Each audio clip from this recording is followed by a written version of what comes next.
నమస్తే, welcome to NH TV ప్రత్యేక చర్చకు స్వాగతం. బంగ్లాదేశ్లో హిందువులపై దాడులు, హిందూ ఆలయాలపై దాడులు రోజు రోజుకి పెరిగిపోతున్నాయి.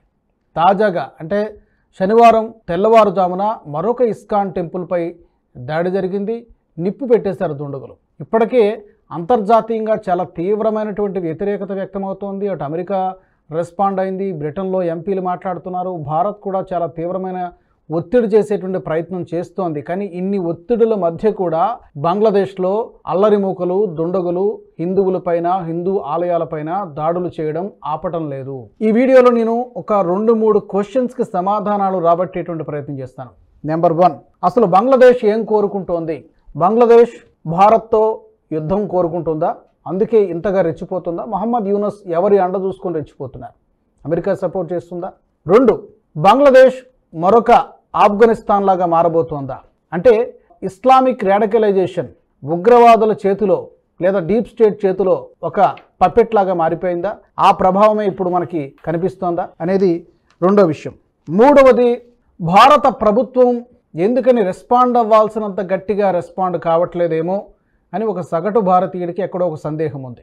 ఒక స్టేట్మెంట్ ఇచ్చారు, మేము ఖండిస్తున్నామని చెప్తున్నారు, కన్సర్న్ వ్యక్తం చేశారు, కానీ ఇవ్వాల్సినంత రిటాలియేషన్ అంత స్ట్రాంగ్గా ఇవ్వడం లేదేమో అనేటువంటి ఒక అనుమానం ఉంది. ఎందుకని? Let's discuss. నాతో జాయిన్ అవుతున్నారు, స్టూడియోలో అందుబాటులో ఉన్నారు విహెచ్పి ప్రతినిధి వెంకటేశ్వరరాజు గారు. వెంకటేశ్వరరాజు గారు నమస్తే అండి. నమస్కారం. నమస్తే. చాలా unfortunate, very very unfortunate. ISKCON టెంపుల్పై చిన్మయి కృష్ణదాస్ని అరెస్ట్ చేసిన తర్వాత అతన్ని తరపున వాదించడానికి ఒక లాయర్ వస్తే అతన్ని చంపేశారు. అతను కూడా యాక్చువల్గా ముస్లిమే, అయినా కూడా అతని తరపున వాదించడానికి వచ్చారు. ఆ తర్వాత ఇంకొక లాయర్ వచ్చారు, అతని మీద దాడి చేశారు. ఇప్పుడు అతను ప్రాణాపాయ స్థితిలో, అతని కండిషన్ ఏంటో ఎగ్జాక్ట్గా తెలియదు, కానీ అతని మీద కూడా దాడి చేశారు. అండ్ రోజుకి ఎక్కడో చోట ఏవో ఒక అటాక్స్ జరుగుతూనే ఉన్నాయి. యూనస్ వచ్చిన తర్వాత సుమారుగా ఒక 1500 నుంచి 2000 ఇన్సిడెంట్లు జరిగాయి మినిమం.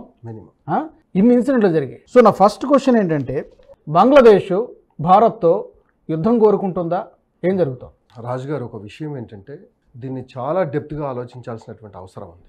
ఒకటి ఏంటంటే, ఎప్పుడైతే చిన్మయ కృష్ణదాస్ గారిని అరెస్ట్ చేశారో, ఆయనను అరెస్ట్ చేసిన వెంటనే ఇంకొక ఇద్దరిని అరెస్ట్ చేశారు. హిందూ ఇస్కాన్ సంబంధించినటువంటి వాళ్ళు కూడా పెద్దవాళ్ళు, వాళ్ళు మామూలు మనుషులు కాదు వాళ్ళు.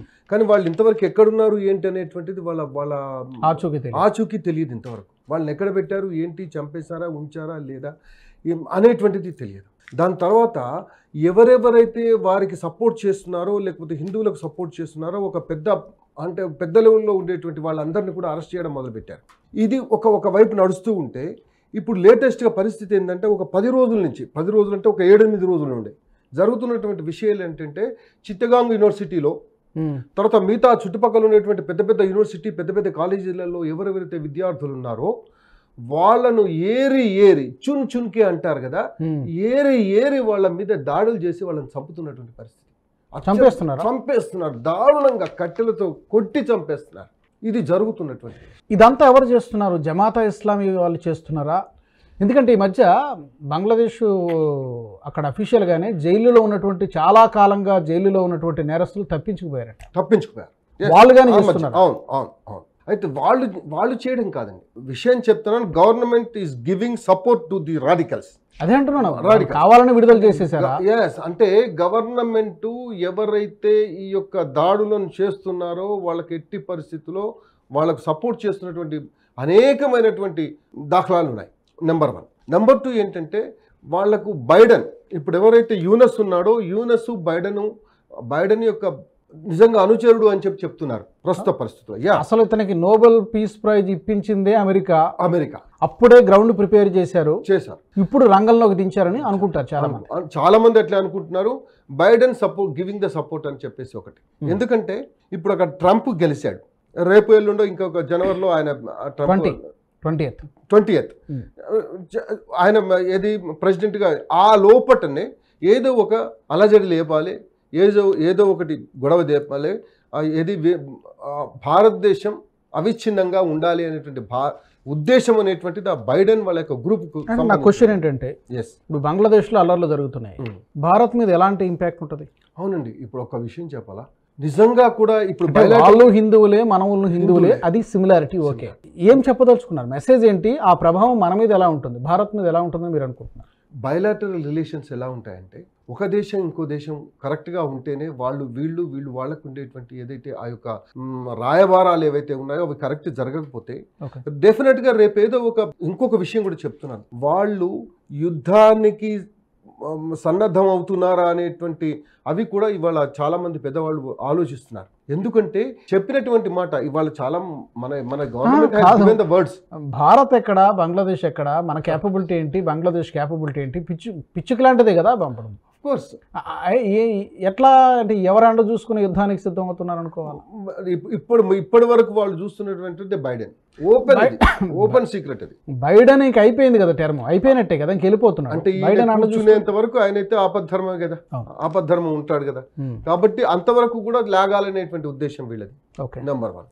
నెంబర్ 2 ఏంటంటే ఇవాళ మేము గెలుస్తామా మేము ఓడిపోతామా, ఇవాళ అనేకమైనటువంటి టెర్రరిస్ట్ ఆర్గనైజేషన్స్ ఉన్నాయి. ఇవాళ వాళ్ళు మేము గెలుస్తామా మేము ఓడిపోతామా అని కాదు, ఒకవేళ మేము చచ్చినా, మేము ఒకవేళ చనిపోయినా వాళ్ళని మాత్రం డిస్టర్బ్ చేయాలి. అది వాళ్ళకు ఉద్దేశం, వాళ్ళ భయానకమైనటువంటి ఉద్దేశం అదే. వాళ్ళకి ఒక చిన్న ఉదాహరణ చెప్తాను. ఇవాళ మన దగ్గరనే చూస్తాను, అంటే ఎంత భయంకరమైనటువంటి ఐడియాలజీ వాళ్ళ దగ్గర ఉన్నది అని అంటే, ఇవాళ మద్రసాలలో చదువుకునేటువంటి పిల్లలను కొంతమందిని మనం ఇంటర్వ్యూస్ తీసుకుంటే, మీ ప్రధానమంత్రి ఎవరు అంటే నాకు తెలియదు, మీ హోంమంత్రి ఎవరు అంటే తెలియదు, సరే మీ రాష్ట్ర చీఫ్ మినిస్టర్ ఎవరో తెలియదు, మరి ఏం తెలుసునా మీకు అంటే మాకు ఒకటే తెలుసు, మరి క్యామాలు అంటే హమ్ కాఫిరోంకు మారనా జన్నత్కు జానా. ఇదే వర్డ్స్ బ్రెయిన్ వాష్ చేస్తున్నారు. ఎస్, పొల్యూట్ చేస్తున్నారు వాళ్ళను. ఇదే వర్డ్స్, కాఫిరోంకు మారనా జన్నత్కు జానా. అరే మరి జన్నత్కు పోతే ఏం చేస్తావురా నువ్వు, ఏంటి అక్కడ చేసేది ఏంటి అంటే, వాడు ఏమంటుంటే 72 మంది అమ్మాయిలతో నేను యాష్ చేసుకుంటూ ఉంటాను జీవితాంతంగా మొత్తం, దట్స్ మై ఏం. అరే ఇధర్ క్యా హై జీ, ఉదర్ హై హమారా మెయిన్ ఏం ఓ హై, జీవిత సారాంశం అక్కడ ఉంది, మాకు ఇక్కడే ఉంది అంటున్నారు వాళ్ళు. అంటే that much of training they are giving. అంటే ఇక్కడే ఈ విధంగా చేస్తున్నారు. ఒక భారతదేశం 80% హిందువులు ఉన్నటువంటి దేశము, ఒక బ్రహ్మాండమైనటువంటి ఒక మంచి రాజకీయంగా ఉండేటువంటి ఒక బలమైనటువంటి ప్రభుత్వం నడుస్తున్నది అక్కడ, అయినా వాళ్ళు ఈ విధంగా ఉన్నారు అని అంటే ఒక్కసారి ఆలోచించండి. ఇక అక్కడెట్లుండాలి బంగ్లాదేశ్లో. ఇవాళ హసీనా ఉన్నంత వరకు, షేక్ హసీనా ఉన్నంత వరకు ఇటువంటి ఏం జరగలేదు. ఎక్కడో ఒక దగ్గర జరిగినాయి, చాలా తక్కువగా జరిగినాయి. ఎస్, అక్కడెక్కడ జరుగుతాయి, అది ఫ్యాక్ట్, కామన్ అది. కానీ ఇవాళ చేయాలని చేస్తున్నటువంటి పరిస్థితి అది 100%. యోనస్ ఏమంటుంటే రాజకీయపరమైన అల్లర్లు అంటున్నాడు, కానీ రాజకీయపరమైనటువంటి అల్లర్లు కాదు. ఇప్పుడు కేవలం హిందువులను మాత్రమే టార్గెటెడ్ కిల్లింగ్స్, టార్గెటెడ్ అటాక్స్, మతపరమైన దాడులు. ఇవి రాజకీయపరమైనటువంటి దాడులు కాదు, రాజకీయ దాడులు కావు, ఇవి రిలీజియస్ దాడులు. ఎస్, మై సెకండ్ క్వశ్చన్ ఏంటంటే, చాలా మంది హిందువుల మన దేశంలో ఉన్నటువంటి హిందువుల ఒక సగటు భారతీయుడికి ఉన్నటువంటి ఒక సందేహం ఏంటంటే, చాలా కాలంగా నడుస్తుంది కదా ఈ వ్యవహారం, ఎందుకు రిటాలియేషన్ అని అనలేము, కానీ మన గవర్నమెంట్ మోదీ గారు ఒక హిందువులు ప్రతినిధిగా మనం చాలామంది చెప్పుకుంటాం, ఇన్ని కోట్ల మందికి, ఎందుకు అంత గట్టిగా, is it not the time to punch Bangladesh, ఒక గట్టి దెబ్బ ఎందుకు కొట్టడం లేదు, కాస్త తటపటాయిస్తున్నారు? రాజుగారు ఒక్క విషయం చెప్తారు, ఇంతవరకు ప్రతిపక్షం ఉందండి, ప్రతిపక్ష నాయకుడు బంగ్లాదేశ్లో జరుగుతున్నటువంటి హిందువుల మీద జరుగుతున్నటువంటి ఆ అన్యాయమైనటువంటి అకృత్యమైనటువంటి కార్యక్రమాల మీద ఒక స్టేట్మెంట్ ఇచ్చాడా అండి? ఇవ్వలేదు కదా. ఇవాళ ఇంటర్నేషనల్ హ్యూమన్ రైట్స్ కమిషన్స్ కూడా ఇవాళ ఒక మాట అంటలేవండి. ఇవాళ మన దగ్గర ఉన్నటువంటి హ్యూమన్ రైట్స్ కమిషన్ వాళ్ళు కూడా ఒక మాట అంటలేడండి. తర్వాత ఇవాళ కమ్యూనిస్ట్ పార్టీస్ ఎక్కడో ఒక చిన్న ఏరియాలో, ఎక్కడో ఒక దగ్గర, రాజస్థాన్లో కానీ, బెంగళూరులో కానీ, లేకపోతే ముంబైలో కానీ ఎక్కడో ఒక కొంచెం సంఘటన జరిగితే దాని మీద అల్లకల్లోలం చేసేటువంటి ఈ వీళ్ళు ఎక్కడున్నారండి ఇవాళ? వీళ్ళంతా అక్కడ జరుగుతున్నటువంటి పరిస్థితులు ఎక్కడ ఏం చేస్తున్నారు? కాబట్టి ఒక విషయం ఏంటంటే, చాలా ఆచితూచి ఒక్కొక్క దేశానికి ఇంకో దేశానికి ఉండేటువంటి బయలాటరల్స్ మూవ్మెంట్స్, ఇవన్నీ ద్వైపాక్షిక సంబంధాలు, ఇవన్నీ చాలా జాగ్రత్తగా చేయాల్సినటువంటి అవసరం ఉంది. కాబట్టి వాళ్ళు ఏంటంటే, ఎట్టి పరిస్థితులలో వాళ్ళను మనం దెబ్బ కొట్టాల్సిందే, 100% దెబ్బ కొట్టాల్సిందే, కానీ సమయం తూచి చేయాల్సినటువంటి పని. కాబట్టి ఆలోచిస్తున్నారు, ఆలోచన లేదని కాదండి, ఆలోచన లేదని కాదు, ఇవాళ మనకు తెలుసు, ఇవాళ ఇంతకుముందు జరిగినటువంటి అన్యాయాలు ఎన్ని జరిగినాయో తెలుసు. 1947లో అక్కడి నుంచి వచ్చినటువంటి లక్షలాది మంది, కొన్ని దాదాపుగా 2-3 లక్షల 2-3 లక్షలు అంటున్నారు, 20 లక్షల మంది మన హిందువులు చనిపోయారు అక్కడ. ఏది పాకిస్తాన్లో. అక్కడి నుంచి ఇక్కడికి అలో లక్ష్మణ్ అని చెప్పేసి హిందువులందరూ వచ్చారు. వాళ్ళను కూడా చూపించే, అంటే మంచిగా చూసేటువంటి పరిస్థితి లేని పరిస్థితులలో కూడా మనం ఆచితూచి చూసినటువంటి పరిస్థితి. ఏది ఇదివరకు ఉన్నటువంటి వాళ్ళు ఎవరైతే వాళ్ళు ఉన్నారో, అంటే ప్యాట్రియాటిక్స్ ఏదైతే ఉన్నారో, ప్యాట్రియాటిజం ఏదైతే ఉందో అది. నేను వెంకటేశ్వర గారు ఒక పాయింట్ నేను అగ్రీ అవుతా. టెక్నికల్లీ మనం జర్నలిజంలో ఉన్నాం కాబట్టి technically they are citizens of, వాళ్ళు బంగ్లాదేశ్ పౌరులు, బంగ్లాదేశ్ ఒప్పుకోవాల్సిందే. కానీ ఎమోషన్ ఏం చెప్తుంది? హిందువులు కదా, హిందువులు 100%. హిందూ అనేవాడు ఏ దేశంలో కూడా, అది పాకిస్తాన్లో ఉండనివ్వండి, బంగ్లాదేశ్లో ఉండనివ్వండి, ప్రపంచంలో ఏ మూలన ఉండనివ్వండి, అదో మన పక్కనే ఉన్నటువంటి దేశంలో అంత దారుణంగా వాళ్ళని దాడి చేసి చంపేసి అత్యాచారాలు చేసి హిందువులు టెంపుల్ని పగలగొట్టేస్తుంటే డెఫినెట్గా హిందూ అనేవాడికి ఎవరికైనా కూడా ఆ కోపం ఆక్రోషం ఉంటుంది. అక్కడ ఏం చేయలేకపోతున్నామా అనేటువంటిది ఒక చేయాల్సినంత చేయలేదు. ఎందుకంటే ఒక బ్రిటన్ పార్లమెంట్లో ఒక 3-4 ఎంపీలు మాట్లాడారు ఈ అంశాన్ని. వాళ్ళకి ఏం అవసరం? అఫ్కోర్స్ ఫండింగ్ కొంత పెట్టున్నారు, అది వేరే విషయం అనుకోండి. అమెరికాలో తులసి గబార్డ్ మాట్లాడతారు, ట్రంప్ మాట్లాడారు ఎన్నికల సమయంలో. వాళ్ళే అంతగా మాట్లాడినప్పుడు మన దేశం నుంచి ఎందుకు? అఫ్కోర్స్ మన భారత విదేశాంగ శాఖ ఒక స్టేట్మెంట్ ఇచ్చింది, బీజేపీ ఎంపీలు కొంతమంది మాట్లాడారు, దాన్ని కానీ అదే నేను అనేది ఏంటంటే అంతర్జాతీయ రిలేషన్స్ ఏవైతే ఉన్నాయో వాటిని కూడా కొంచెం మనం ఒక్క విషయం కూడా చెప్తున్నాను. ఇంకొకటి ఏంటంటే ఒకవేళ తీసుకోదలుచుకుంటే కొంచెం హార్డ్షిప్గా, అంటే హార్డ్గానే తీసుకోవాల్సి వస్తుంది. ఏం చేయొచ్చు? లైక్ మనం మన దగ్గర ఉండేటువంటి అంబాసిడర్స్ అందరిని పంపించేసేసి, ఇదివరకు మనం ఏం చేసాం, ఏది చైనా అంబాసిడర్స్ వాళ్ళే వెనక్కి తీసుకున్నట్టు, వెనక అంటే మనం పంపిస్తామనంటే వాళ్ళు తీసేసుకున్నారు వెంటనే. ఓకే, తర్వాత అక్కడ ఉన్నటువంటి అంబాసిడర్స్ కూడా మనం తెప్పించేసి మీకు మాకు ఎటువంటి బయలాటరల్ సంబంధం లేదు అనేటువంటి భావన ఒకటి కల్పించారు. కెనడా. ఎస్. సో దాని తర్వాత ఇంకొక విషయం ఏంటంటే, ఎట్టి పరిస్థితులలో ఇంకొకటండి, ఇవాళ సైన్యాధ్యక్షుని పిలిపించి చెప్పేటువంటి ధైర్యము, చెప్పేటువంటి దమ్ము మనకు ఉంది. కానీ కొద్దిగా ఆలోచిస్తున్నారు ఇవాళ ప్రతిపక్షం అంతా కూడా. ఏది దొరుకుతుందో, ఏం చేస్తున్నారో వీళ్ళకు భయంకరంగా గమనిస్తున్నారు. వాళ్ళు ఏదైనా కొంచెం దొరికినా వీళ్ళు దాడి చేసేటువంటి పరిస్థితి ఉంటుంది, దాడి చేసే ఆ పద్ధతి మన మీద వేసేటువంటి పరిస్థితి ఉంటుంది. కాబట్టి కొంచెం ఈ ఎవరైతే ప్రతిపక్షాలు వీళ్ళు ఏదైతే దీని మీద పడుతున్నారో, అంటే ఏదైతే పట్టు అంటే దాని మీద పట్టు కాదు, వీళ్ళు ఎక్కడ ఏది చేస్తారో దాన్ని గట్టిగా పట్టుకొని దాన్ని ఏం చేయాలో చూడాలనే భావన వాళ్ళకు ఉంది. ఇవాళ అంత దూరం ఎందుకండి? ఇవాళ ఎక్కడో జరుగుతున్నటువంటి ఏదో జరుగుతున్నట్టు దాని మీద ఇవాళ రాహుల్ గాంధీ అనేక విధాలుగా మాట్లాడుతున్నాడు. రఫా గురించి మాట్లాడతారు, ఆల్ ఐస్ ఆన్ రఫా. ఏందండి అది? ఇంకొక విషయం ఏంటంటే, ఇప్పుడు అక్కడ అన్యాయంగా ఎంత సోషల్ మీడియాలో చూస్తే భయానకమైనటువంటి దృశ్యాలండి అవి. అంటే అసలు మనము కళ్ళకి నీళ్ళు వస్తాయి. మన చెల్లెలను, మన అక్కలను ఏ విధంగా అక్కడ చేస్తున్నారో, ఏ విధంగా చూస్తున్నారో అంత దారుణంగా ఉంది. మరి ఒక్క స్టేట్మెంట్ ఇచ్చాడా అండి?